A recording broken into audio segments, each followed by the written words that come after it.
श्री राम जय जय राम।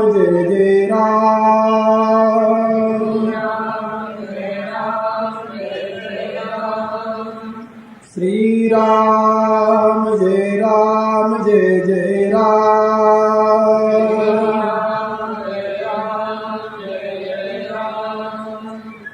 श्री राम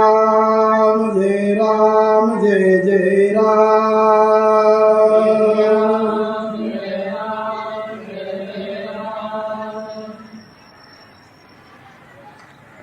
परावर रूप में उपस्थित मेरी प्रियात्माओं, करुणानिधान भगवान की करुणा आप सभी के लिए सदैव कल्याण का सृजन करती रहे, यह मेरी आंतरिक शुभकामना।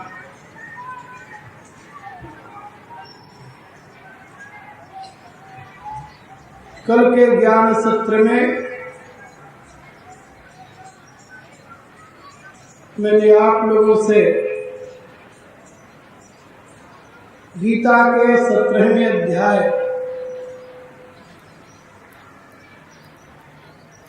के प्रारंभ में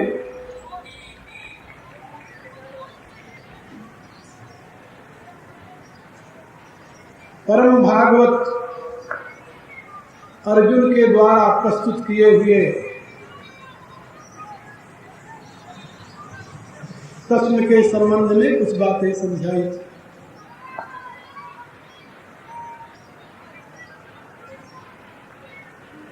गीता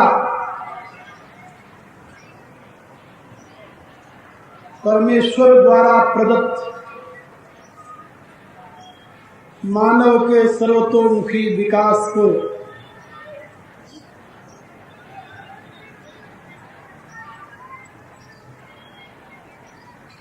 समुचित रूप से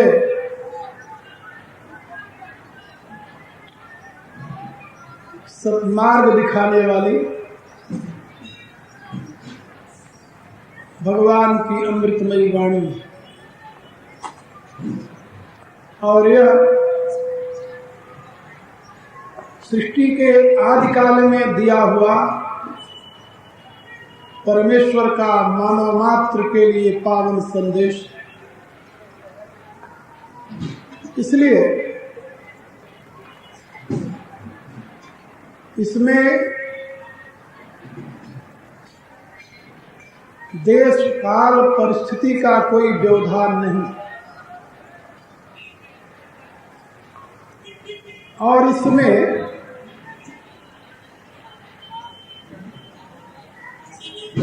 वर्ग, लिंग, जाति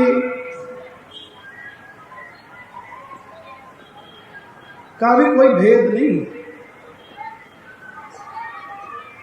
विश्व मानव के लिए यह परमोपयोगी है, और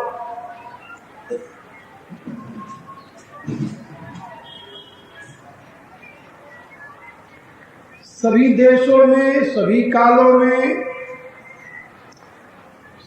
सभी मनुष्यों के लिए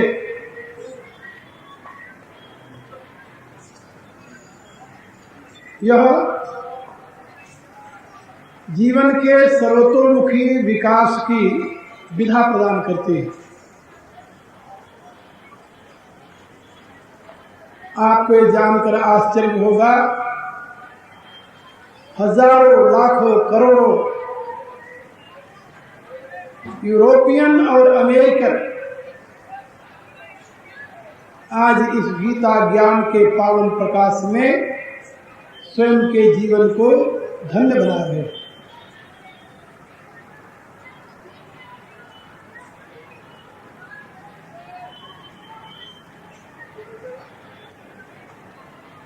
बहुत से ऐसे मेरे प्रिय शिष्य जो यूनिवर्सिटियों में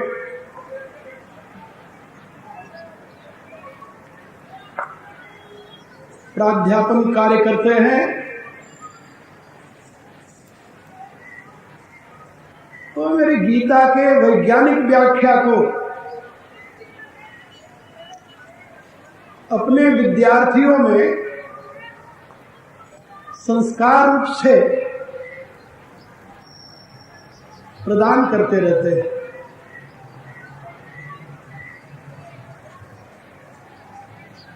क्योंकि इसमें किसी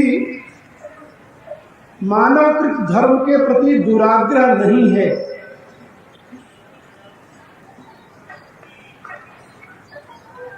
ये परमात्मा का मानव के लिए संदेश है। आप भारतीय हैं, अमेरिकन हैं, यूरोपियन हैं, ऑस्ट्रेलियन हैं, कहाँ के हैं इससे कोई मतलब नहीं। आप हिंदू हैं, मुसलमान हैं, ईसाई हैं, यहूदी हैं, पारसी हैं, कौन है इससे कोई मतलब नहीं। मतलब केवल इतना ही है कि आप मनुष्य हैं। यदि आप मनुष्य हैं तो गीता आपका मार्गदर्शन करेगी।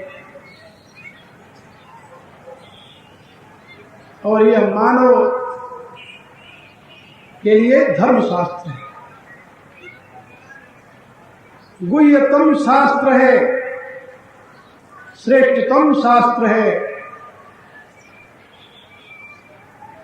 और गुरुदेव के कृपा प्रसाद से मैंने बहुत से ग्रंथों का अध्ययन किया है।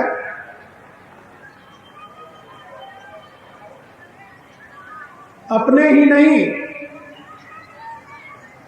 अन्य धर्मावलंबियों के भी। बाइबल, कुरान आदि जो प्रमुख ग्रंथ हैं उनका भी मैंने अध्ययन किया है। लेकिन मैं विश्वास के साथ आपसे कह सकता हूं कि मानव मात्र के लिए यदि किसी ग्रंथ में सीख है और मानव के सर्वतोमुखी विकास की यदि किसी ग्रंथ में व्यवस्था है तो वह भगवद गीता है। हमारे ही धर्मशास्त्रों में कोई एक ऐसा ग्रंथ नहीं है जिसको मैं गीता की तुलना में रख सकूं और बता सकूं यहां एक ग्रंथ ये गीता की बराबरी करता है, नहीं। हाँ, संपूर्ण उपनिषदों को इकट्ठा कर लिया जाए और उसके साथ संपूर्ण संहिता भाग को इकट्ठा कर लिया जाए, ब्राह्मण भाग को इकट्ठा कर लिया जाए और उनके सार सिद्धांत को यदि निचोड़ा जाए तब भी ये साहस के साथ नहीं कहा जा सकता ये सार सर्वस्व गीता की क्षमता कर सकता है। कारण क्या? कारण यह है कि ये जितने ग्रंथ हैं इन ग्रंथों के प्रवक्ता ऋषि, कुछ के प्रणेता ऋषि हैं, कुछ के प्रवक्ता ऋषि हैं, कुछ के दृष्टा ऋषि हैं। लेकिन गीता का वक्ता तो कोई ऋषि नहीं है, वह तो स्वयं श्रीमन नारायण है। हमारे यहां जितने धर्मशास्त्र हैं ये संपूर्ण धर्मशास्त्र भगवान व्यासदेव के प्राय पहले के हैं और भगवान व्यासदेव ने स्वयं अपने महान ग्रंथ में बात कही, गीता सुगीता कर्तव्या कि मन्नय शास्त्र संग्रह या स्वयं पद्मनाभस्य बुद्धमादृश्य। गीता को यदि भली प्रकार से श्रवण मनन निधिध्यासन और चिंतन के द्वारा जान लिया जाए तो अन्य शास्त्रों के संग्रह की आवश्यकता नहीं रह जाती। क्यों नहीं रह जाती? इसलिए कि अन्य शास्त्र जो है ऋषि प्रणीत हैं और या स्वयं पद्मनाभस्य मुख पद्माग्रस्य। और यह गीता तो स्वयं श्री पद्मनाभ के मुखारविंद से विनिश्चित है, भगवान के मुखारविंद से विनिश्चित।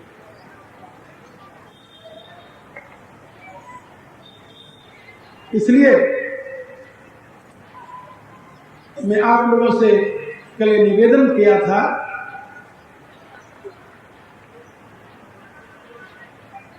कि गीता का आप चिंतन करें, मनन करें, अध्ययन करें। परम प्रमाण के रूप में यदि कुछ ग्राह्य है तो भगवत गीता है। और दुनिया में जितने न्यायालय हैं, सभी न्यायालयों में शपथ खाने के लिए कुछ ग्रंथ रखे हुए होते हैं। आप लोग जानते हैं। और दुनिया के न्यायालयों में हिंदुओं के लिए किसी न्यायालय में वेद नहीं रखा है, न रामायण रखी गई है, न कोई पुराण रखा गया है। केवल एक ग्रंथ आपको दुनिया के सभी न्यायालयों में मिलेगा हिंदुओं के लिए शपथ खाने का, वह है भगवद गीता। जैसे दुनिया भर के मुसलमानों के लिए वहां कुरान रखी गई है, दुनिया भर के क्रिश्चियनों के लिए वहां बाइबल रखी गई है, ऐसे विश्व के संपूर्ण हिंदुओं के लिए वहां गीता रखी गई है। इसलिए मैं आप लोगों से निवेदन कर रहा था कि शास्त्रजालम महारण्यम चित्त भ्रमण कारण, ये शास्त्र जाल जो है महाआरण्य है, महान जंगल है, चित्त को भ्रमित कर देता है। इस ग्रंथ में ये लिखा है, इस ग्रंथ में ये लिखा है, तो कौन सी बात माननी चाहिए? आप भ्रम में पड़ जाएंगे। इस महारण्य में यदि आप प्रवेश करेंगे तो आप भ्रम में पड़ जाएंगे, क्योंकि सभी शास्त्र ऋषियों के लिखे हुए हैं और सभी ऋषि अपने चित्त की अवस्था के अनुसार ही उस सत्य की अनुभूति करके मानव के लिए प्रदान किया है। यही तो कारण है कि शास्त्रों में विभिन्न प्रकार की विधाएं हमें प्राप्त होती हैं। किस पर विश्वास किया जाए? वाल्मीकि पर या व्यास पर या वशिष्ठ पर या गौतम कणादि पर या विश्वामित्र आदि ऋषियों पर, किस पर विश्वास किया जाए? सभी ऋषि अपने आप में पूर्ण है, महान है, तत्वद्रष्टा है, मंत्र दृष्टा है और सबकी बातें अपने अपने स्तर से भिन्न है आपके कल्याण के लिए, इसमें कोई संदेह नहीं। लेकिन यदि आप बहुत सी ऋषियों की बात सुन करके और भ्रम में पड़ जाएंगे कि क्या करनी है क्या नहीं करनी है, तो अर्जुन की तरह आपकी भी बुद्धि हो जाएगी। क्योंकि अर्जुन बहुश्रुत है, 12 वर्ष तक वनवास काल में यही करता रहा है और जब युद्ध का समय आया तो उसका चित्त भ्रमित हो गया। तो भगवान ने उससे क्या कहा? श्रुति विप्रतिपन्ना ते यदा स्थित निश्चला समाधव अचला बुद्धिस्तदा योगम वापसी। कहा बहुत सी बातें सुनकर तेरी बुद्धि जो अस्थिर हो गई है, विप्रतिपन्न हो गई है, निश्चय नहीं कर पा रही है धर्म क्या है अधर्म क्या है। श्रुति विप्रतिपन्ना ते यदा स्थित निश्चला, जब ये तेरी बुद्धि निश्चल हो जाएगी। क्या निश्चल कैसे होगी? भगवान ने कहा निश्चल होने का एक ही रास्ता है, समाधौ अचला बुद्धि। समाधान के द्वारा, समाधि के द्वारा कि तुम्हारी बुद्धि जब अचल होगी तब तुम जीवन के रहस्य को समझ पाओगे, तब तुम योग के रहस्य को समझ पाओगे।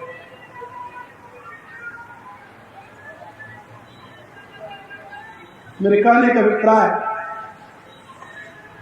आस्थावान होकर भगवत गीता को अपने जीवन का अवलंबन बनाई। आपके संपूर्ण प्रश्नों की व्यवस्था गीता में है। ये ठीक है, गीता एक दार्शनिक ग्रंथ है, लेकिन उसमें तत्व विज्ञान, भाव विज्ञान, कर्म विज्ञान, इन तीनों का इतना रहस्यमय उद्घाटन किया गया है जिसकी तुलना किसी अन्य ग्रंथ से नहीं की जा सकती। इतना ही नहीं, जहां पर अन्य ग्रंथ कर्मकांड की विधियों की व्यवस्था देते हैं, वहां गीता केवल एक ही विधि मानती है, एक ही विधि। और वह विधि क्या है?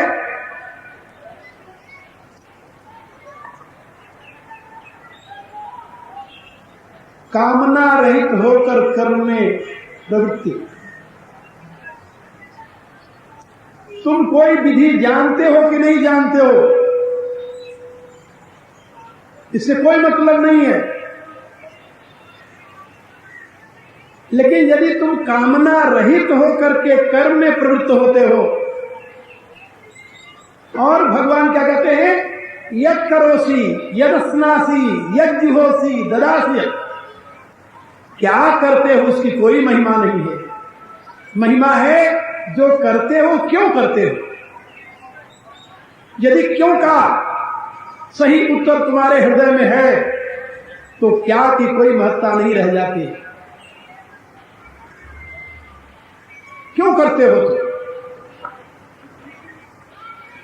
करने के तुम्हारे तीन हेतु हैं। एक तो काम में कर्म है, दूसरा कार्य कर्म है, और तीसरा भगवत अर्पण कर्म है।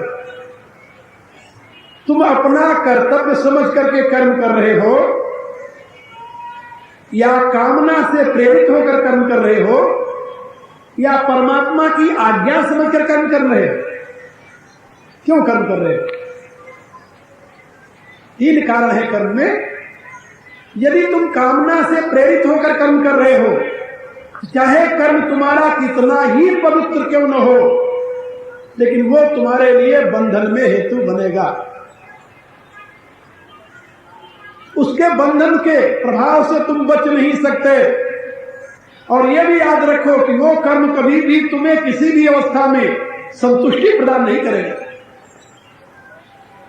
यदि कर्म सकुशल पूर्ण हो जाएगा तो तुम्हारी अभिष्ट सिद्धि होगी, लेकिन अभिष्ट सिद्धि होते ही दूसरी अभिलाषा पुनः जागृत हो जाएगी और तुम उस प्रवाह में बह चलोगे। हाँ, यदि कामना से प्रेरित होकर नहीं, कर्तव्य की दृष्टि से तुम कर्म कर रहे हो कि करना मेरा कर्तव्य है इसलिए मैं कर रहा हूं, ठीक है,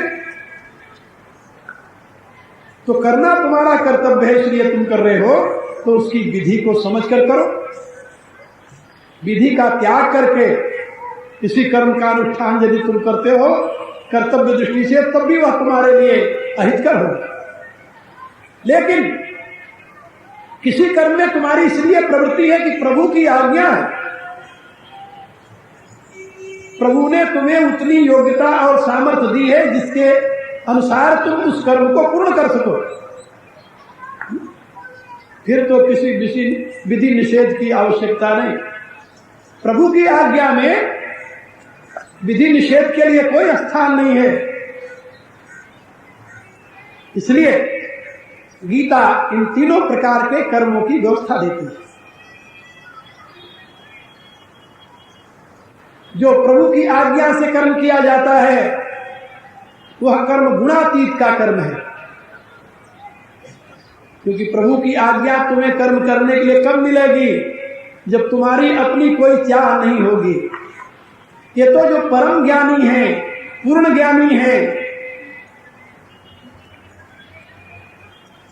जिन्होंने अपने सीमित अहम को उस अनंत में लय कर रखा है, वे ही कह सकते हैं कि वो प्रभु की आज्ञा से कर्म कर रहे हैं, कि अब उनकी चाह नहीं रही।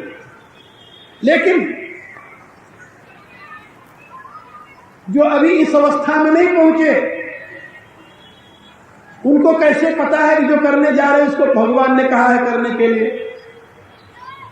उन्होंने कहा अपने जीवन को भगवान का इंस्ट्रूमेंट बना दिया है। प्रभु की आज्ञा उनके लिए होती है जिन्होंने अपने जीवन को परमात्मा का इंस्ट्रूमेंट, उनका यंत्र बना दिया है। उसके लिए गीता के 7वें अध्याय में भगवान ने कहा है, तेषां ज्ञानी नित्युक्त एव भक्तिर्विशिष्टे प्रियो ही ज्ञानिनो अत्यर्थः हम स च मम प्रिय। वह ज्ञानी भक्त है भगवान का, उसके लिए निर्देश नहीं। ज्ञानी तो आत्मैव मे मतम, वह तो मेरी ही आत्मा है। क्योंकि अन्य प्रकार के भक्त अपने अहम को सुरक्षित रखे हुए हैं, लेकिन ज्ञानी ने अपने अहम को परमात्मा में लय कर दिया। अब उसकी अपनी कोई वासना नहीं है, अपनी कोई चाहना नहीं है। जहां मनुष्य की अपनी कोई चाहना शेष नहीं रहती, वहीं पर भगवान की आज्ञा का अनुभव होने लगता है कि अब ये करना है। जैसे भगवान मारुति, जैसे महात्मा भरत, रामचरितमानस इसीलिए सायंकाल को मैं आप लोगों को सुना रहा हूं कि जिससे आप लोग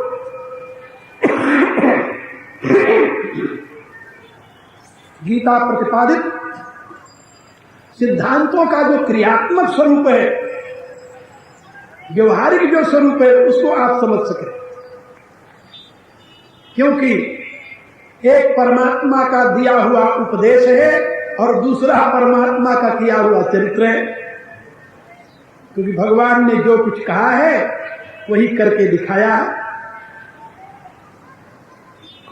इसलिए सवेरे आपको मैं बताता हूं कि भगवान ने आपके लिए ये कहा है, और सायंकाल में बताता हूं कि भगवान ने आपके सामने करके दिखाया है।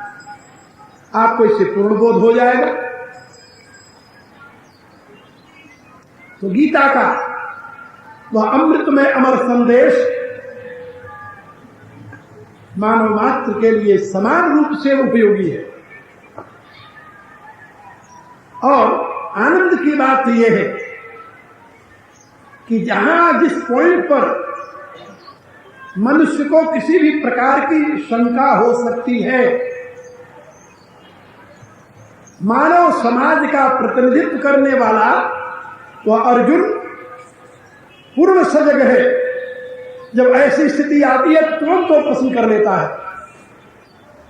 अर्जुन के वो प्रश्न नहीं है, प्रश्न है मानव हृदय के। मानव हृदय के प्रश्नों को अर्जुन भगवान के सामने प्रस्तुत कर देता है। जब भगवान ने ये कहा, उत्सृज्य शास्त्रम विधि उत्सृज्य वर्तते काम कार्य न ससिद्धिम अवाप्नोति न सुखम न परांगति। यह शास्त्र विधि उत्सृज्य। जो व्यक्ति शास्त्र की विधि का त्याग करके कामना से प्रेरित होकर कर्म में प्रवृत्त हो जाता है, उसको न तो सिद्धि मिलती है, न सुख मिलता है, न मोक्ष मिलता है। अर्जुन को यहां प्रश्न करने का अवसर मिल गया कि बहुत ऐसे लोग हैं जो शास्त्र की विधि को तो नहीं जानते, लेकिन श्रद्धावान होते हैं। कर्म में दो प्रकार की महत्वपूर्ण विधाएं समझाई गई हैं। आप सभी जानते हैं, मनुष्य होने के नाते आपको अपना अनुभव है कि कर्म तो आपके भाव की अभिव्यक्ति है और भाव आपके विचार की अभिव्यक्ति है। जैसा आप जानते हैं वैसी ही आप भावना बनाते हैं, जैसी भावना होती वैसे कर्म में प्रवृत्त हो जाते हैं। क्योंकि दुनिया में जहां भी मैं कहीं घूमा हूं, सब जगह मुझे मनुष्य के पास केवल 3 साधन दिखाई दिए: बुद्धि, हृदय और हाथ। और इन तीनों के योग से ही कर्म बनता है। कोई दुनिया में ऐसा मनुष्य नहीं मिला जिसके पास ये तीनों न हो, और कोई ऐसा नहीं मिला जिसके कर्म में इन तीनों का थोड़ा बहुत सहयोग न हो। अंतर इतना जरूर है कि हाथ के सक्रिय होने में प्रधानता किसकी है? हृदय की प्रधानता है या बुद्धि की? बस इतना अंतर होता है। किसी के हाथ हृदय की प्रधानता में उठ जाते हैं और किसी के हाथ बुद्धि के प्रकाश में सक्रिय होते हैं। ये दोनों ही साधन हैं और दोनों का महत्वपूर्ण स्थान है। और ये बात सत्य है कि मनुष्यों में बहुत कम लोग मिलेंगे जिसके हृदय और बुद्धि में बैलेंस है।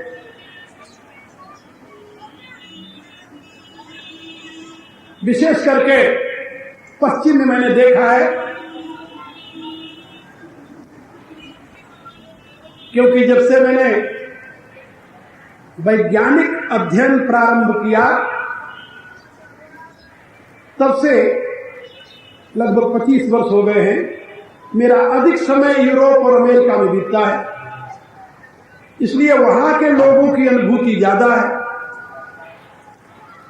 भारत में थोड़े दिनों के लिए आता रहा और थोड़ी जगहों पर घूम करके चला जाता रहा। फिर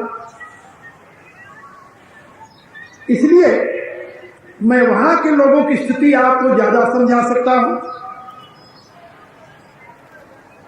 क्योंकि 25 वर्ष बहुत होता है जीवन का।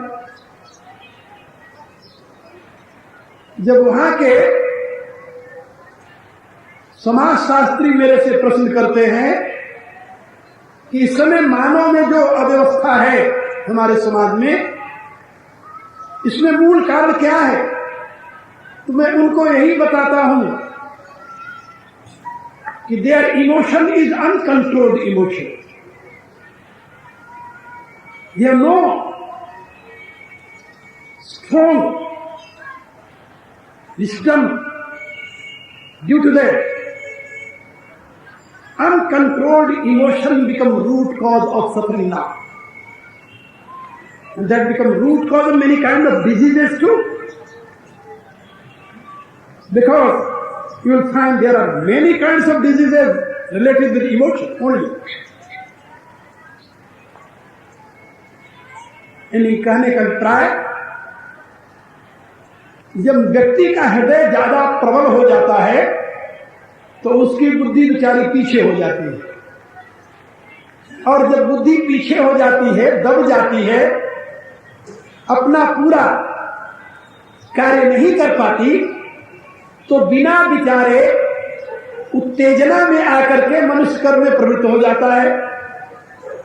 और जब उस कर्म का परिणाम उसके सामने दुखद आता है तो वो फ्रस्ट्रेटेड हो जाता है, निराश होता है, दुखी होता है, फिर रोता है बैठ करके, फिर अनेकों प्रकार की बीमारियां लग जाती हैं। ये जितने धर्म के नाम पर संघर्ष होते हैं ये सब इमोशनल है, याद रखो। धर्म के नाम पर जितने संघर्ष होते हैं दुनिया में, I can say sure, these all conflicts are only result of emotion. There is no wisdom, no intellect, no knowledge, only emotion. अरे भावना में ही आकर तो बहता है आदमी। एक ने कहा धर्म खतरे में, दूसरे ने मान लिया कि धर्म खतरे में हो गया। अरे भले आदमी, धर्म जो विश्व को धारण करने वाली सत्ता है, उसको किससे खतरा हो सकता है? ये पृथ्वी पर कीड़े मकोड़ों की तरह चलने वाले मनुष्य जीव क्या उस धारणा धर्म को नष्ट कर सकते हैं? असंभव।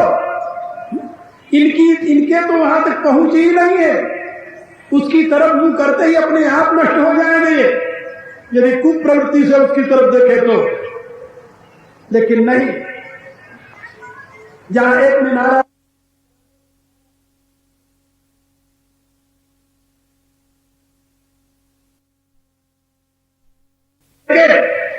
हृदय की भावनाओं में बहते हुए धर्म की रक्षा के लिए दौड़ पड़े हो। और इतना ही नहीं, कभी कभी उत्तेजना में आकर बिना सोचे समझे जिससे कह दिया जाए कि इसके द्वारा धर्म खतरे में है तो उसका नाश करने पर तुल गए।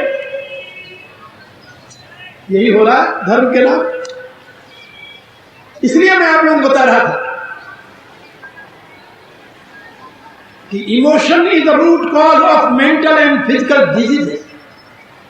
Uncontrolled emotion in all ability, all kinds of power is residing always into emotion. There is no doubt. सब प्रकार की शक्तियां कहां निवास करती हैं? भावमयी शक्ति। हमारे यहां ऋषियों ने समझाया, न देवे विद्यते काष्ठे पाषाणे न च मृण्मये। जब तुम देव की पूजा करते हो, किसी देवता को पूजते हो, पाषाण के रूप में लकड़ी से बने हुए, जगन्नाथ जी लकड़ी से बनाए जाते हैं, नीम की लकड़ी से। जगन्नाथ जी जो है वो नीम की लकड़ी के बनाए जाते हैं। अपनी सारी मूर्तियां पाषाण की बनाई जाती है, कुछ मेटल की भी बनाई जाती है। तो ऋषि निर्देश करते हुए कह रहा है, सजग करते हुए, याद रखो, न देवो विद्यते काष्ठे। वह देव किसी लकड़ी में नहीं है। पाषाणे न च मृण्मये, वह पाषाण में भी नहीं है, वह मृतिका में भी नहीं है। फिर कहा रहता है? कहता वो तुम्हारी भावना में रहता है। भाव है विद्यते देव, तस्मात् भाव है कारण। वह देव तुम्हारी भावना में है, इसलिए तुम्हारी भावना ही कारण है। भावना के बल पर जिस काली के माध्यम से रामकृष्ण परमहंस ने काली को साक्षात्कार किया था, वही काली की मूर्ति आज भी कलकत्ता में रखी हुई। कितने आदमी उसमें से भगवती का दर्शन कर रहे हैं और कितने उनकी आराधना करके रामकृष्ण बन रहे हैं। इसलिए और भावना, emotion is very good thing, that divine really divine gift. लेकिन कब? जब वो अंडर कंट्रोल हो। इसीलिए हमेशा मन को बस में करने की सीख दी जाती है। किसी को यह नहीं कहा गया कि तुम बुद्धि को बस में करो। किसी ने कहा कि अपनी बुद्धि को बस में करो? नहीं। क्या कहा? मन को बस में करो। मन माने सोर्स ऑफ इमोशन और बुद्धि माने सोर्स ऑफ नॉलेज। जो ज्ञान का स्रोत है उसको बुद्धि कहते हैं, जो भाव का स्रोत है उसको मन कहते हैं। और आप जानते हैं कि यदि बुद्धि मन को कंट्रोल न कर सके तो मन जब उदंड होता है तो वो इंद्रियों की तरफ दौड़ता है और इंद्रियों की तरफ दौड़ करके संसार में वो आसक्त हो जाता है और वही मनुष्य का पतन शुरू हो जाता है। लेकिन वही बुद्धि का वही मन यदि बुद्धि के द्वारा गाइडेड हो जाए, कंट्रोल हो जाए, अनुशासित हो जाए, तब फिर यही शक्ति, यही इमोशन टूवर्ड्स डिवाइन सोर्स, परमात्मा की तरफ झुक जाता है। और जब यह परमात्मा की तरफ झुक जाता है तो परिणाम क्या होता है जानते हो? तुम साक्षात परमात्मा स्वरूप हो जाते हो। इसीलिए किसी संत ने कहा, मन ही देवता मन ही ईश्वर। संत सुंदरदास ने क्या लिखा? मन ही जग विस्तरी रहो, मन ही रूप कुरूप, सुंदर यह मन, जीव है मन ही ब्रह्म स्वरूप। इमोशन की बड़ी महिमा है, भावना की बड़ी महिमा है। भावमयी शक्ति ही क्रिया में हेतु बनती है, लेकिन वो भावमयी शक्ति जो है वह ज्ञान के प्रकाश से अनुशासित होनी चाहिए। और ज्ञान का प्रकाश कहां से मिलेगा? ज्ञान का प्रकाश मिलेगा शास्त्र से और सदगुरु से, साधना से। तीन स्रोत हैं ज्ञान के, ज्ञान को प्राप्त करने के लिए: सदगुरु, शास्त्र और साधना। तीनों से ज्ञान की प्राप्ति होती है। कबीर आज शास्त्र नहीं पढ़े थे, लेकिन ब्रह्मज्ञानी थे, तत्वज्ञ थे। कैसे? गुरु कृपा प्रसाद से। गुरु कृपा से कबीर ने सब जगह यही बात कही है, हम तो तर गए गुरु कृपा से, शब्द डोर गए उतरे पार। इसीलिए उन्होंने गोविंद से भी श्रेष्ठ गुरु को स्वीकार किया। और दूसरा स्रोत है शास्त्र। जिस गुरु से रामानंद थे कबीर को ज्ञान मिला, वे रामानंद कहां से ज्ञान ले आए थे? शास्त्र से। वे महान विद्वान थे और महान योगी थे, महान तत्वदृष्टा थे। वेद का संपूर्ण ज्ञान सार रूप में उनमें निवास करता। उस महान गुरु के शिष्य थे। इसलिए कबीर, रविदास, धन्ना, सेना, पीपा आदि ने उस परम तत्व का साक्षात्कार किया। तो गुरु के पास जो ज्ञान आता है वो भी शास्त्र द्वारा ही आता है। आपने चाहे डायरेक्ट शास्त्र पढ़ लिया या गुरु के माध्यम से पढ़ लिया या गुरु के मुख से सुन लिया, बात एक ही है। गुरु ने शास्त्र का अध्ययन करके ज्ञान प्राप्त किया, आपको दे दिया, ठीक है। मैं यहां जो विभिन्न विषयों की व्याख्या करता हूं, हर व्याख्या आपको जब नई लगती है तो कहां से आता है? अंदर से मेरे? नहीं, सब शास्त्र से। क्योंकि मैं कोई बात एक शब्द भी ऐसा नहीं कहता जो शास्त्र द्वारा अप्रमाणित हो। यदि शास्त्र द्वारा अप्रमाणित कोई भी बात मैं कह दूंगा वो अनर्थकारी हो जाएगा। इसलिए मैं सतत सावधान रहता हूं कि मेरे द्वारा भावना में आकर कोई शब्द ऐसा न निकले जो शास्त्र विरुद्ध हो। आप जानते हैं भारत में एक अखिल भारतीय संत समिति, जिसमें भारत के विद्वान संतों का एक बहुत बड़ा संगठन है, जिसमें लगभग 10,000 भारत के विद्वान संत उसके सदस्य हैं। और उस संत समिति में जो निर्देशक मंडल है उसका मैं सदस्य हूं। इसलिए मेरे ऊपर बहुत बड़ी जिम्मेदारी है कि मैं कोई बात ऐसी न कहूं जो शास्त्र सम्मत न हो, ऐसी बात न। और वैसे भी मैं जब इसमें सक्रिय नहीं था तब भी मैं कोई बात शास्त्र विरुद्ध नहीं कहता था। हाँ, इतना अवश्य है कि शास्त्र के प्रति दृष्टिकोण अलग अलग लोगों के। मैंने वेद से लेकर के हनुमान चालीसा तक का अध्ययन किया है। हमने केवल किसी संप्रदाय के ग्रंथ ही नहीं पढ़े हैं। इसलिए जब मैं कोई ऐसी बात कहता हूं जब किसी एक संप्रदाय के विश्वासी के लिए विपरीत होती है तो वो तुरंत सोच लेता है कि ये तो शास्त्र विरुद्ध बात हो गई। और जब मैं उसको बताता हूं भाई ये शास्त्र विरुद्ध नहीं है, तुम्हारे संप्रदाय के विरुद्ध है। क्योंकि जो बात एक संप्रदाय के व्यक्ति मानते वही शास्त्र का सार है, ऐसा मैं नहीं मानता। शास्त्र तो सभी के लिए है, मानव मात्र के लिए है। उसमें मानव मात्र के लिए उपदेश है, इसलिए उसकी बात तो मानव मात्र के लिए उपयोगी होनी चाहिए। तो यहां पर अर्जुन का जो प्रश्न है वो समझोगा कि कर्म के दो मूल आधार हैं, भाव और ज्ञान। वो पूछता है कि हे प्रभु, एक व्यक्ति ऐसा है कि जिसमें शास्त्र का ज्ञान नहीं है लेकिन भावना उसकी शुद्ध है, भावना प्रबल है।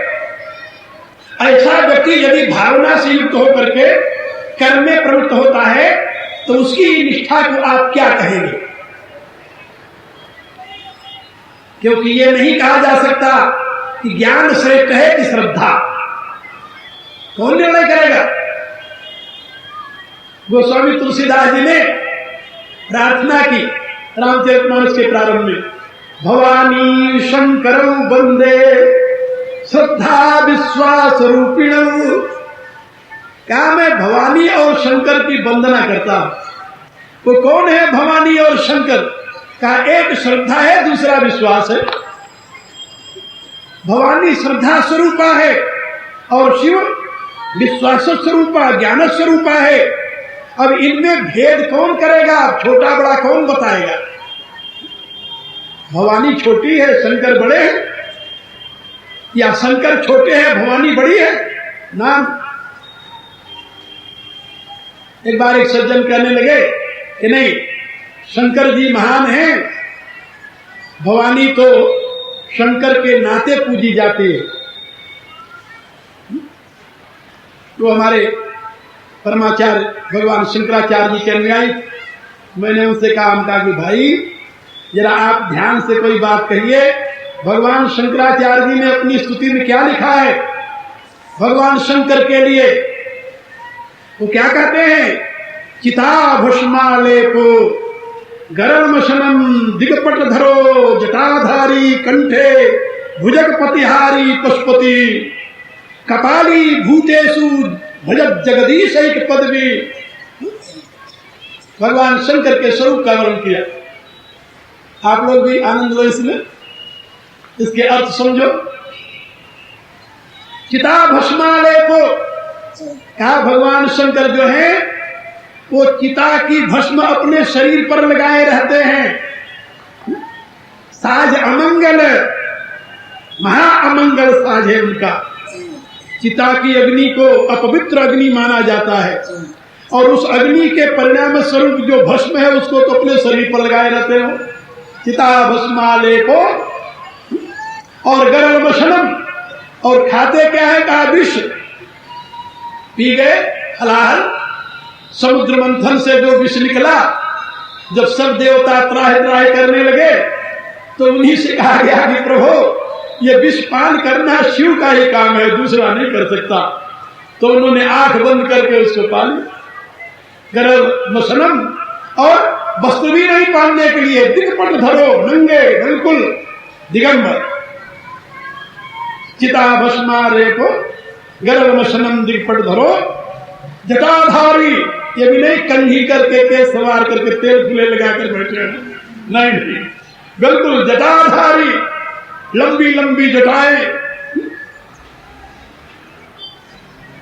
कंठे भुजग पतिहारी, और उनके गल में कोई मोतियों की माला नहीं, सोने की माला नहीं, फिर वैजयंती माला नहीं है और न तो बनमाला ही है।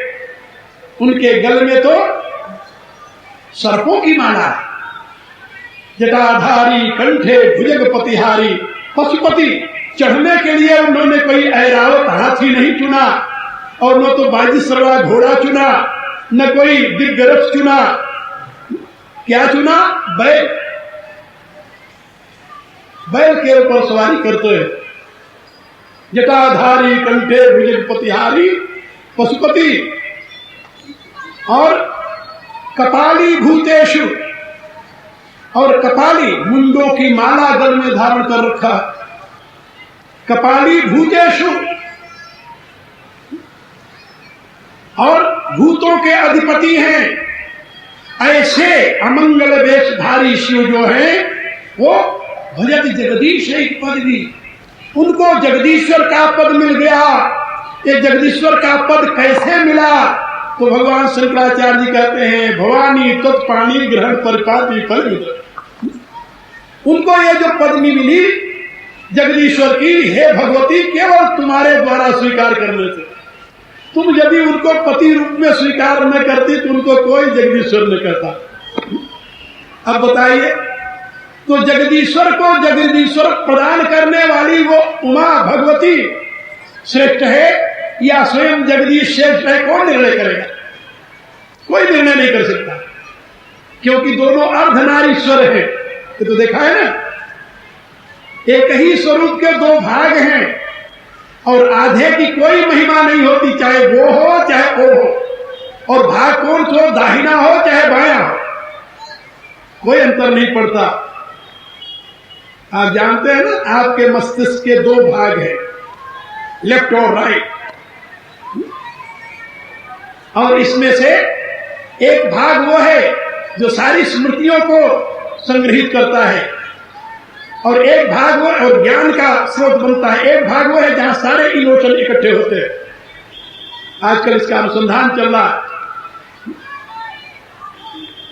तो मैं आप लोगों से निवेदन कर रहा था कि जैसे मस्तिष्क के राइट एंड लेफ्ट दोनों भाग महत्वपूर्ण हैं, ऐसे ही श्रद्धा और ज्ञान दोनों की बराबर की महिमा है। एक को अलग कर देने से दूसरे का अस्तित्व खतरे में पड़ जाता है। ज्ञान ही तो विश्वास का आधार बनता है। तुलसीदास जी ने लिखा है, जाने बिन होय प्रतीति, बिना ज्ञान के विश्वास नहीं बनता। इसलिए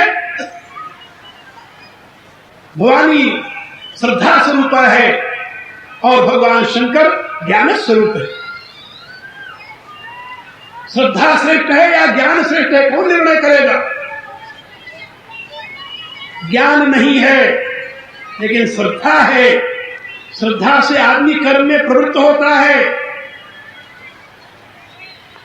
श्रद्धा नहीं है, ज्ञान है। बिना श्रद्धा ज्ञान के प्रकाश में आदमी कर्म में प्रवृत्त होता है। अब बताइए, उन दोनों में श्रेष्ठ कौन है? एक बिना ज्ञान के श्रद्धा द्वारा कर्म करता है और दूसरा बिना श्रद्धा के ज्ञान द्वारा कर्म करता है। इनमें से श्रेष्ठ किसको माना जाए? ये प्रश्न है अर्जुन का। छोटा सा प्रश्न नहीं है। और आजकल तो आप देख रहे हो ना, ज्ञान की क्या गति हो रही है। कहीं से भी तो यथार्थ ज्ञान मिलने की आशा नहीं दिखाई दे रही है। विद्यालयों में नर्सरी से लेकर के और पीएचडी तक, डीलिट तक कहीं भी यथार्थ ज्ञान के लिए स्थान नहीं। कुछ पुस्तकें पढ़ करके यदि एक पुस्तक लिख दे तो रिसर्च पूरी हो जाती है, पीएचडी की डिग्री मिल जाती है। टीचर ने जो रटा है वो अपने स्टूडेंट को सुना दिया, सुने हुए को यदि उसने रट लिया और फिर कागज पर उलट दिया तो उसे डिग्रियां मिल जाती है, चाहे एमए की हो चाहे बीए की हो। अलिफ से लेकर के एमए तक यही चलता है। अब बताइए, उधर ज्ञान का तो स्थान नहीं रहा। और जितने सत्संग होते हैं, सत्संग के इस समय दो विभाग बन गए हैं। एक तो सत्संग है जिसमें नाचो गाओ, बुद्धि का कोई प्रयोग नहीं करो, क्योंकि बुद्धि प्रयोग करोगे तो स्ट्रेस पड़ेगा दिमाग पर। तो दिमाग के स्ट्रेस को दूर करने के लिए तो सत्संग में आए। एक सज्जन कहने लगे मेरे से कि स्वामी जी, आपके व्याख्यान में बड़ी चौकसी रखनी पड़ती है, जरा सा इधर उधर हुआ तो सारा मामला गड़बड़ हो जाता है। हम कहा फिर तुम कहना क्या चाहते हो? अरे कहा कोई बीच में मनोरंजन की बातें भी कर दिया करो। हम कहा बीच में मनोरंजन नहीं, फुल मनोरंजन देने वाले आजकल बहुत संत मिल जाएंगे तुम्हें, जो स्टेज पर तुम्हें नाच करके भी दिखा देंगे, हर एक प्रकार की क्रिया करके दिखा देंगे। तुम्हारे इमोशन को उभारने के लिए ऐसे बहुत कथावाचक मिल जाएंगे। लेकिन याद रखो, ये uncontrolled emotion without wisdom will be root cause of suffering, resultantly not at once। चाहे वो किसी प्रकार का इमोशन क्यों हो, विवेक के अभाव में तुम्हारे हृदय का भाव तुम्हें किसी लक्ष्य तक पहुंचाने में सक्षम नहीं हो सकता, क्योंकि भाव अंधा है। भाव की आंखें नहीं होती, आंखें तो बुद्धि की हैं, ज्ञान की हैं, और ज्ञान के प्रकाश में भाव आगे बढ़ता है।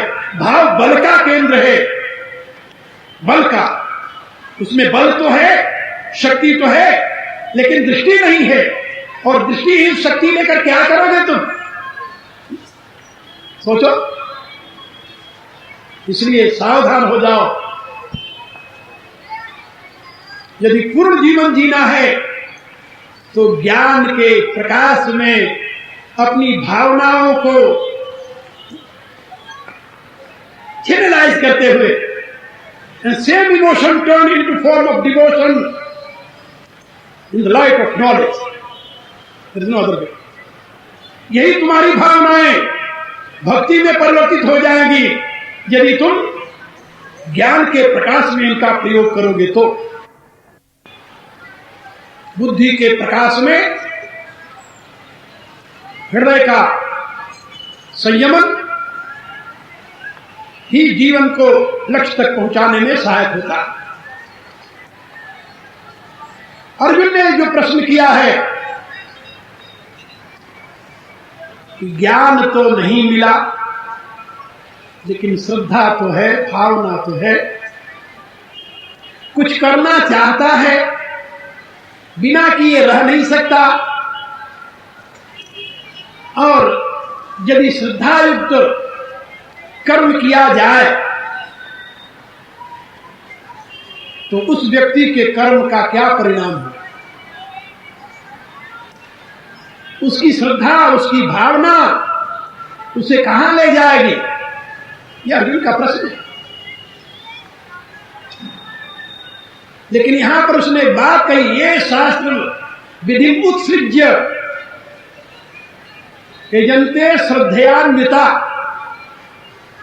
पहला प्रश्न है, तेषां निष्ठा तु का कृष्ण सत्यमावर स्तम। हाँ, ये अर्जुन भी जानता है कि ज्ञान के प्रकाश में जो केवल भाव है वो उसे लक्ष्य की ओर तो नहीं ले जाएगा, नहीं ले जाएगा, अर्जुन जानता है। फिर उसका प्रश्न किस विषय में, उसका प्रश्न ये है कि जो कर्मों के विभाग हैं, ये सात्विक कर्म है, ये राजस कर्म है, ये तामस कर्म है, तो बिना ज्ञान के यदि श्रद्धा द्वारा कर्म किया जाए तो उस कर्म को हम किस श्रेणी में रखें, सतोगुण की श्रेणी में रखें या रजोगुण और तमोगुण की श्रेणी में रखें, किस श्रेणी में रखी जाएगी। वह क्रिया जो भाव में आकर के, श्रद्धा के प्रवाह में आकर की जाती है, तेषां निष्ठा तु का कृष्ण। निष्ठा माने निशेषेण स्थिति। अब उस व्यक्ति की कहां स्थिति है, उसकी अंतरात्मा कहां अवस्थित होती है, कहां प्रतिष्ठित है, सतोगुण में है, रजोगुण में है या तमोगुण में है, किस गुण में है। क्योंकि यदि वो सतोगुण में है फिर तो आशा है कि आज नहीं तो कल उसे ज्ञान मिल जाएगा,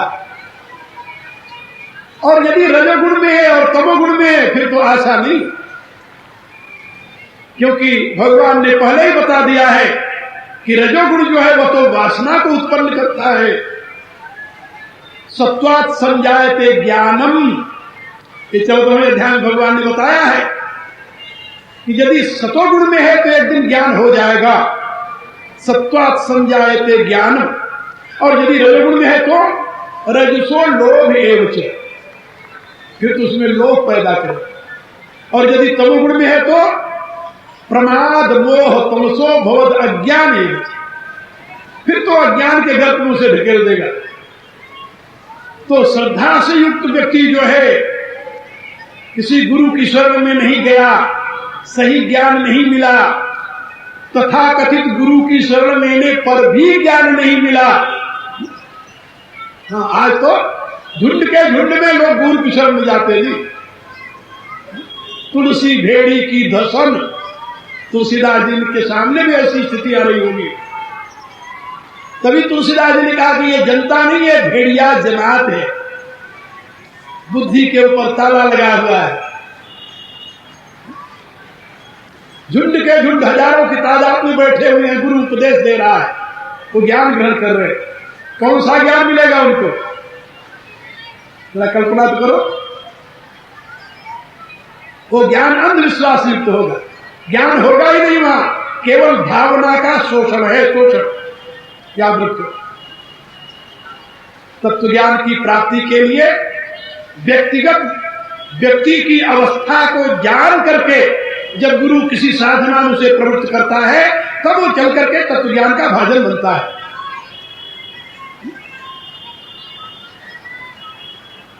गुरु शिष्य का संबंध राजनेताओं का संबंध नहीं है, ये बहुत बड़ा संबंध है। इसलिए मैं आप लोगों से निवेदन कर रहा था कि अर्जुन का ये प्रश्न बहुत महत्वपूर्ण है। उसका ये पूछना कि शास्त्र का उसे बोध नहीं, इसलिए शास्त्रम विधि उत्सृज्य, शास्त्र की विधि का त्याग करके, और बहुत लोग शास्त्र का बोध होते हुए भी शास्त्र की विधि का त्याग करके यंते श्रद्धयान्विता, श्रद्धा के द्वारा यज्ञादि कर्मों में, सत्कर्मों में, शुभ कर्मों में प्रवृत्त हो जाते हैं, अच्छे कर्मों में लग जाते हैं। अब उनकी स्थिति कहां है, अर्जुन का एक प्रश्न है, और इस प्रश्न का उत्तर तो भगवान ही देंगे, आप जानते हो। लेकिन भगवान ने मेरे से कहा कि बाबरे जी समय पूरा हो गया, आप कर देना, ठीक है, अब कर देंगे। अब जो लोग अभी तक टेलीविजन देखते रहे हैं और अब खाली पाकर के सोचे कि चलो 4 शब्द सुन ले, तो 4 शब्द सुनने के ही अधिकारी है ना, इससे ज्यादा तो नहीं। लेकिन याद रखो, कल से फिर वही 9 से 11, आज तो फिर मैंने, क्योंकि आप लोग अधिकांश लोग आज जो टेलीविजन पर कृष्णा आता है उसको देखते रहे हैं, इसलिए भगवत कृपा के भाजन बने ये समझ करके आपको करीब 15 मिनट तक ज्यादा समय देकर के बता दिया हूं। लेकिन कल से ऐसा नहीं होगा, ठीक 9 बजे कार्यक्रम प्रारंभ होगा और ठीक 11 बजे आप लोगों को यहां से छुट्टी मिल जाएगी। और यही स्थिति सायंकाल को भी समझिए, टेलीविजन फिर देख लेना, कहीं जा नहीं रहा है, वो तो टीवी है ना, टीवी। तो टीवी नाम तो पहले एक रोग भी होता था, जिसको पकड़ लेती थी उसको छोड़ती नहीं थी। ये भी एक प्रकार से रोग ही है, जिसकी आदत बन गई टीवी के सामने बैठने की, वो एक तक देख रहा है। अब उसमें क्या आ रहा है पता नहीं, बीच में तो देख रहे थे कृष्णा, लेकिन बीच में और कोई आ गई। वो कौन आ गई? कृष्णा नहीं, कृष्णा की जगह पर कृष्णा और कृष्णा से अभिभूत होकर के वो भी चकोर ऐसे बैठे, उसको भी देख रहे हैं। तो क्या समझते हो, कृष्णा का ही इंप्रेशन पड़ेगा? वो कृष्णा का कुछ नहीं पड़ने वाला क्या? इसलिए याद रखो, फिर देख लेना। अभी आपको सायंकाल को 8 दिन और मिले हैं, और मैं यहां पर भगवान मारुति का पावन चरित्र हनुमत चरित्र आप लोगों को सुना रहा हूं। रात्रि के कार्यक्रम में 6 बजे से 8 बजे तक। रोटी बाद में खा लिया करो, 9-10 बजे रोटी खाने में कोई दिक्कत नहीं है। और देवियां रोटी बना करके 6 बजे पहुंच जाए, 8 बजे जाकर खिला दिया करें। अरे यदि कभी पार्टी से देर में आते हैं तभी तो देर से रोटी खिलाते हो तुम लोग, तो बता दिया करो। और किसी पार्टी में जाना होता तभी तो रोटी जल्दी बना लेते हो, तो दोनों काम कर लिया करो। तो 6 से 8 रात्रि में आप लोगों को मैं फिर मिलूंगा। हाँ, बहुत से लोग दिन में मेरे से मिलना चाहते हैं, और कोई कभी आ जाता है, कभी कभी आ जाता है, इसलिए मैं आप लोगों से निवेदन कर रहा हूं कि जो मेरे से मिलना चाहे वो 4 बजे मेरे पास आया। सायंकाल को 4 बजे से 6 बजे तक मैं ही आपके पास में ठहरा हुआ हूं। ये जो सामने मंदिर है इसमें 4 से 6 आप लोगों को मिलेंगे। अब आप प्रार्थना कीजिए मेरे साथ और अपने अपने घर को जाइए। कल फिर मिलेंगे, फिर चर्चा करेंगे आपसे गीता पर, और आज शाम को मिलेंगे, चर्चा करेंगे हनुमत चरित्र रामचरितमानस पर। सर्वे भवन्तु सुखिनः, सर्वे सन्तु निरामयाः, सर्वे भद्राणि पश्यन्तु, मा कश्चित् दुःखभाग् भवेत्। ओम पूर्णमदः पूर्णमिदं पूर्णात् पूर्णमुदच्यते पूर्णस्य पूर्णमादाय पूर्णमेवावशिष्यते। ओम शांति शांति शांति।